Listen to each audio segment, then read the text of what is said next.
नमस्कार। ये जो अभी आपने देखा, ये सिर्फ किसी फिल्म का सीन नहीं है। ये हम में से कई लोगों की सच्ची कहानी है। एक भरी पूरी जिंदगी जीने के बाद जब जिम्मेदारियां कम होती हैं तो अक्सर ये खामोशी ही हमारी सबसे बड़ी साथी बन जाती है। बच्चे अपने कामों में, अपनी दुनिया में व्यस्त हो जाते हैं और देखते ही देखते घर की दीवारों के बीच एक सन्नाटा पसर जाता है। कभी कभी तो ये अकेलापन इतना भारी हो जाता है कि चाय का कप भी बेस्वाद लगता है और दिन रात का फर्क मिट जाता है। क्या आपके साथ भी ऐसा होता है? क्या कभी आपको लगता है कि बात करने के लिए कोई नहीं है? अगर हां, तो एक पल रुकिए, इस वीडियो को बंद मत कीजिएगा, क्योंकि आज मैं, आपका दोस्त, आपका हमउम्र, आपसे कोई शिकायत करने नहीं आया हूं, बल्कि एक वादा करने आया हूं। वादा कि इस वीडियो के खत्म होने तक आपको ये एहसास हो जाएगा कि जिंदगी का सबसे सुनहरा दौर तो अब शुरू हुआ है। क्या होगा अगर मैं आपसे कहूं कि इस अकेलेपन को आप एक झटके में दूर कर सकते हैं? और इसके लिए आपको किसी चमत्कार की नहीं, बल्कि अपने ही अंदर छुपी कुछ आदतों को जगाने की जरूरत है। आज हम बात करेंगे उन 12 चाबियों की जो आपकी जिंदगी के बंद दरवाजों को खोलकर उसमें फिर से हंसी, दोस्त और खुशियां भर देंगी। तो चलिए मेरे साथ इस सफर पर, अपनी जिंदगी को एक नया मोड़ देने के सफर पर। भाग 1, अकेलेपन को समझना। सबसे पहले तो यह समझिए जनाब कि अकेला महसूस करना कोई शर्म की बात नहीं है। ये एक एहसास है, बीमारी नहीं। लेकिन हां, अगर इस एहसास को हमने पाले रखा तो ये कई बीमारियों को न्योता जरूर दे सकता है। डॉक्टर लोग बताते हैं कि ज्यादा अकेले रहने से खून का दबाव बढ़ सकता है, मन दुखी हो सकता है और याद रखने की ताकत कमजोर पड़ सकती है, जिसे वो डिमेंशिया या अल्जाइमर कहते हैं। कई बार तो कोई पुरानी बीमारी या दिल की तकलीफ भी हमें अकेला कर देती है। नौकरी छूट जाती है, बाजार तक जाना मुश्किल हो जाता है, दोस्तों से मिलना जुलना बंद हो जाता है और हम अपनी ही बनाई एक दुनिया में बंद हो जाते हैं। लेकिन अच्छी खबर यह है कि इस बंद दरवाजे की चाबी हमारे ही हाथ में है। तो चलिए ताला खोलते हैं। भाग 2, खुशियों की 12 चाबियां। 1, कोई नया शौक अपना। ये याद है वो दिन जब हम कामकाजी थे, हमेशा सोचते थे कि रिटायर होंगे तो ये करेंगे वो करेंगे। भाई, अब वो समय आ गया है। अलमारी में रखा हारमोनियम निकालिए, धूल लगी हो तो साफ कीजिए। जो तस्वीरें खींचने का शौक था उसे फिर से जगाइए। आजकल तो मोबाइल में ही बहुत अच्छे कैमरे होते हैं। अपने आसपास देखिए, हर शहर में सीनियर सिटीजन क्लब होते हैं, सामुदायिक भवन होते हैं जहां आप जैसे हमउम्र लोग मिलते हैं। कभी भजन कीर्तन होता है तो कभी कैरम शतरंज की बाजी जमती है। कुछ नया सीखने में उम्र कभी आड़े नहीं आती। मेरे एक दोस्त हैं वर्मा जी। 72 साल की उम्र में उन्होंने YouTube देखकर किचन गार्डनिंग सीखी। आज उनकी बालकनी किसी हरे भरे खेत से कम नहीं लगती। कहते हैं, शर्मा जी, जब अपने हाथ से उगाया टमाटर तोड़ता हूं ना, तो सारा अकेलापन भूल जाता हूं। तो सोच क्या रहे हैं, कल से ही शुरू हो जाइए। 2, किसी अच्छे काम के लिए स्वयंसेवक बनिए।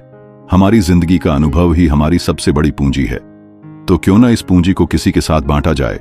घर के पास कोई मंदिर हो, गुरुद्वारा हो या कोई सेवा संस्था हो, वहां जाइए। पूछिए कि आप उनके किस काम आ सकते हैं। आप हिसाब किताब में मदद कर सकते हैं, आने जाने वालों का रिकॉर्ड रख सकते हैं, या बस वहां बैठकर लोगों से 2 मीठी बातें कर सकते हैं। जब आप किसी की मदद करते हैं तो बदले में जो सुकून मिलता है उसकी कोई कीमत नहीं होती। आप घर से बाहर निकलेंगे, 4 नए लोगों से मिलेंगे और सबसे बड़ी बात, आपको यह महसूस होगा कि आप आज भी इस समाज के लिए कितने जरूरी हैं। यह एहसास बड़े से बड़ा अकेलापन दूर कर देता है। 3, दोस्ती का एक नया जरिया खोजिए। कई बार दिल में बहुत कुछ होता है पर कहने के लिए कोई नहीं होता। अब हमारे देश में भी कई ऐसी हेल्पलाइन चालू हो गई हैं जो सिर्फ बुजुर्गों के लिए हैं। आप इंटरनेट पर senior citizen helpline India search कर सकते हैं। एक फोन कॉल और दूसरी तरफ कोई आपकी बात सुनने के लिए मौजूद होगा। आप चाहें तो किसी पुराने दोस्त के साथ फोन मित्र जैसा रिश्ता बना सकते हैं। तय कर लीजिए, हर दूसरे दिन एक दूसरे को फोन करके हालचाल लेंगे। यकीन मानिए, ये जानना कि कोई आपकी खैरियत के लिए कॉल करेगा बहुत हिम्मत देता है। 4. किताबों की दुनिया में खो जाइए किताबें। ये वो दोस्त हैं जो कभी साथ नहीं छोड़ती। अगर पढ़ने का शौक है तो इससे अच्छा साथी कोई नहीं। अपने इलाके की लाइब्रेरी में जाइए। वहां आपको अखबार, पत्रिकाएं और हर तरह की किताबें मिलेंगी। वहां आप जैसे और भी कई शौकीन लोग मिल जाएंगे। आप चाहें तो अपने 2-4 दोस्तों के साथ मिलकर एक छोटा सा बुक क्लब शुरू कर सकते हैं। महीने में एक बार किसी के घर मिलिए, पढ़ी हुई किताब पर चर्चा कीजिए, साथ में चाय नाश्ता कीजिए। अरे साहब, बातों बातों में कब वक्त गुजर जाएगा पता ही नहीं चलेगा। और हां, अगर आंखों पर जोर पड़ता है तो आजकल ऑडियो बुक्स का भी जमाना है। बस मोबाइल में चलाइए और अपनी पसंदीदा कहानी सुनिए। 5. बागवानी से मन को हरा भरा कीजिए। मिट्टी से जुड़ने का एक अलग ही सुकून है।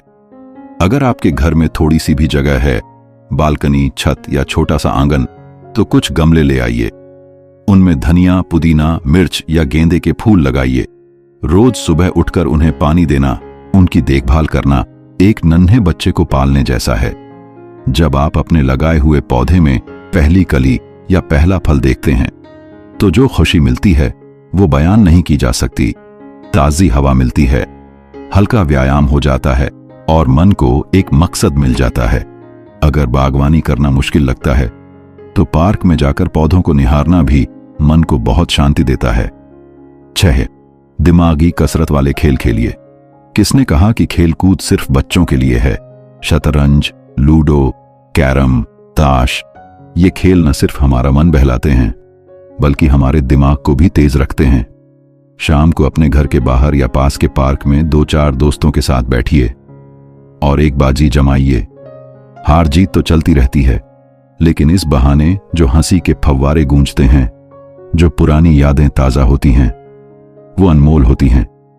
ये खेल हमें सिखाते हैं कि जिंदगी में भी अगली चाल क्या चलनी है, और वो भी मुस्कुराते हुए। 7.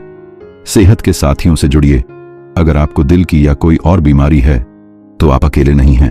आप जैसे और भी बहुत लोग हैं। आजकल अस्पतालों और सामाजिक संस्थाओं द्वारा सहारा समूह बनाए जाते हैं। यहां आप अपनी परेशानियों के बारे में बात कर सकते हैं, एक दूसरे का हौसला बढ़ा सकते हैं और सेहतमंद रहने के नए तरीके सीख सकते हैं। जब आप किसी ऐसे व्यक्ति से मिलते हैं जो आपकी ही परेशानी से गुजर रहा होता है तो हिम्मत दोगुनी हो जाती है। आपको लगता है कि इस लड़ाई में आप अकेले नहीं हैं। 8. सिनेमा का जादू अपनाइए। अरे साहब, फिल्में देखने का शौका उम्र नहीं देखती। आजकल तो सिनेमा वाले भी बुजुर्गों के लिए दिन में खास शो चलाते हैं, वो भी कम पैसे में। कभी कभी तो साथ में चाय बिस्कुट भी देते हैं। महीने में एक बार अपने किसी दोस्त या परिवार के सदस्य के साथ फिल्म देखने का कार्यक्रम बनाइए।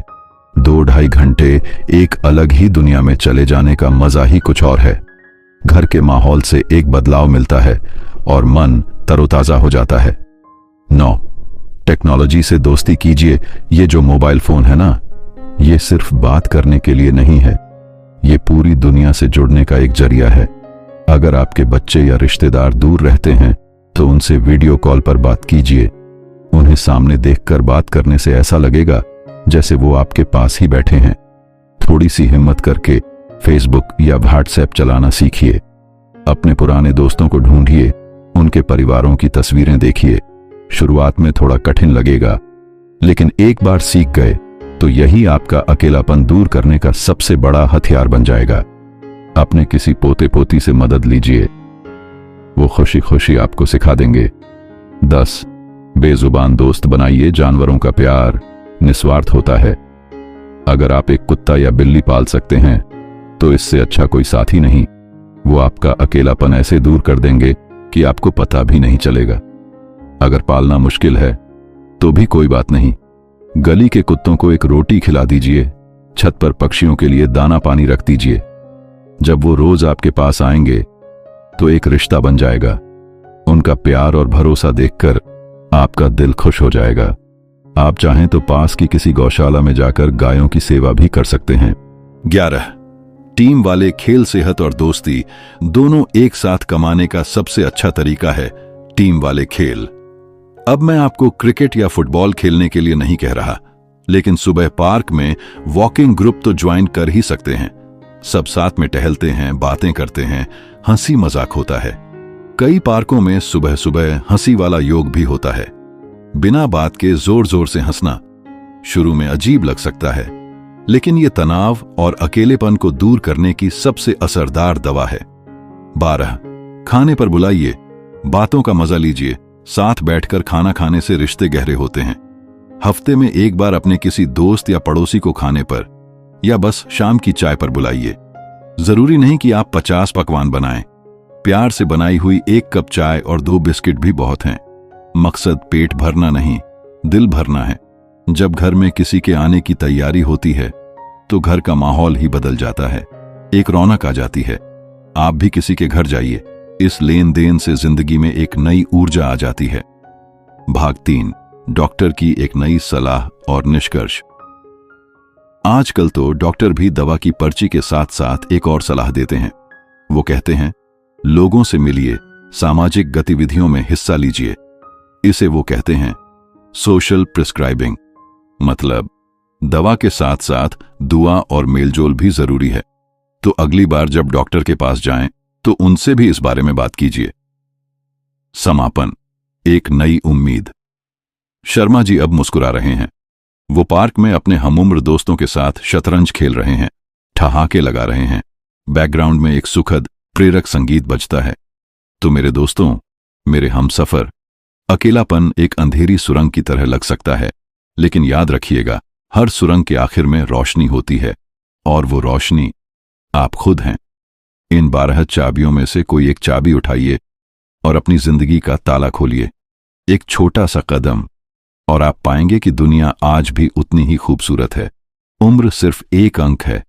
जिंदगी का असली मजा तो जीने में है, और जीने का मतलब है लोगों से जुड़ना, हंसना और खुशियां बांटना। समापन, कॉल टू एक्शन। उम्मीद है आज की हमारी ये बातचीत आपके दिल तक पहुंची होगी। अगर आपको लगता है कि इस वीडियो से किसी की मदद हो सकती है तो इसे अपने दोस्तों और परिवार के साथ शेयर जरूर कीजिए। और हां, कमेंट में मुझे ये जरूर बताइएगा कि आप कल से इन 12 तरीकों में से कौन सा तरीका आजमाने वाले हैं। मुझे आपके जवाब का इंतजार रहेगा। इस चैनल को सब्सक्राइब करना न भूलें, ताकि हम और आप यूं ही मिलते रहें और जिंदगी के इस खूबसूरत सफर को साथ मिलकर तय करें। अब मैं चलता हूं, कल पार्क में मुलाकात होगी। मुस्कुराते रहिए, क्योंकि आपको देखकर किसी और के चेहरे पर भी मुस्कान आ सकती है। नमस्कार।